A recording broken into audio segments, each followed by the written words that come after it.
नमस्कार, आप देख रहे हैं प्रताप न्यूज और मैं रमेश टेलर आपका स्वागत करता हूं। राजस्थान पुलिस की अपराध शाखा के अतिरिक्त महानिदेशक दिनेश एमएन चित्तौड़गढ़ आए। उन्होंने यहां एसपी ऑफिस में क्राइम मीटिंग ली। SP Sudhir Joshi, additional SP Sarita Singh सहित सीओ, एसएचओ व अन्य पुलिस के अधिकारी इस बैठक में मौजूद रहे।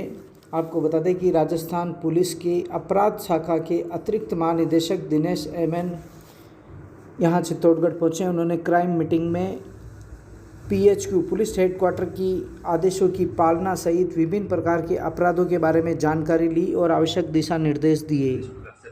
मैं आज का मीटिंग जनरल रिव्यू करने के लिए था और प्लस हमारे जो 3 न्यू क्रिमिनल लॉस जो लागू हुए हैं उसकी क्या प्रोग्रेस है, क्या दिक्कत आ रही है, वो समझने के लिए था।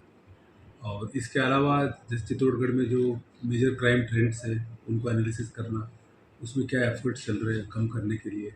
बस इसके अलावा यहाँ जो ऑर्गेनाइज क्राइम है किस तरह से हो रहा है और उसमें क्या एफर्ट्स चल रहा है, बेसिकली रिव्यू करने के लिए, प्लस जो पीएचक्यू की जो गाइडलाइंस है वो थोड़ा बताने के लिए, प्लस इनकी कोई समस्या है इस ज़िले की तो वो सुन के उनकी निराकरण करने के लिए था। ये अभी पिछले साल हम पिछले साल कंपेयर करें तो ओवरऑल क्राइम में काफ़ी कमी आई है और प्लस ऑर्गेनाइज क्राइम जो फायरिंग मर्डर होते थे उसमें भी कमी आई है।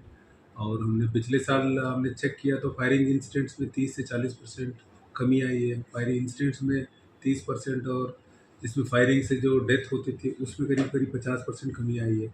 और इसके अलावा लगातार जो पुलिस के एक्शन चल रहे, एरिया डोमिनेशन हो या वारंटी पकड़ने की, और सरकार की तरफ से जो अभियान चलाते रहते हैं, अभी पिछले जनवरी में एनडीपीएस के अभियान चलाया था, उसमें काफ़ी अच्छे केसेस हुए और पुराने जो अपराधी वांटेड थे, इनामी थे, वो पकड़े गए।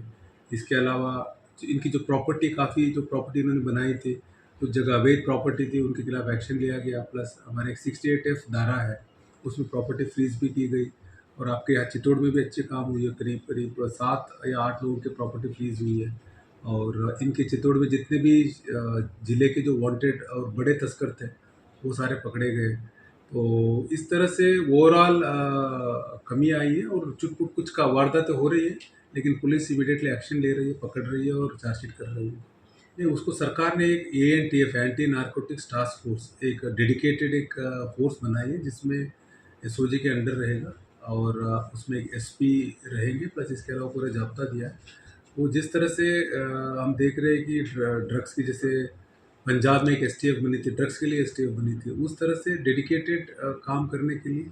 और जिन जिन जगह एनडीपीएस की समस्या ज़्यादा है और पाकिस्तान से भी तस्करी हो रही है, उनको रोकने के लिए। और इसके अलावा यही जो कुछ एनडीपीएस तस्कर कुछ क्राइम में भी आ जाते हैं, मर्डर करने लग जाते हैं, एक्सटॉर्शन करते हैं, उन सबको रोकने के लिए एनटीएफ बनाई है। और जैसे एक बार एनटीएफ काम करने चालू कर देगी उसके बाद बहुत अच्छे रिजल्ट आए। मीटिंग के दौरान में देखा कि चित्तौड़ की ओवरऑल क्राइम में काफ़ी कमी आई है और ओवरऑल मर्डर्स है और इन सब चीज़ों में कमी आई है, जैसे चोरी है, डकैती, इन सब चीज़ों में अच्छा कंट्रोल है। और इसके अलावा जो महिला अपराध है उसमें भी कमी आई है और पीएचयू की जो डायरेक्शंस है उसमें भी इनके फॉलो बहुत अच्छा है।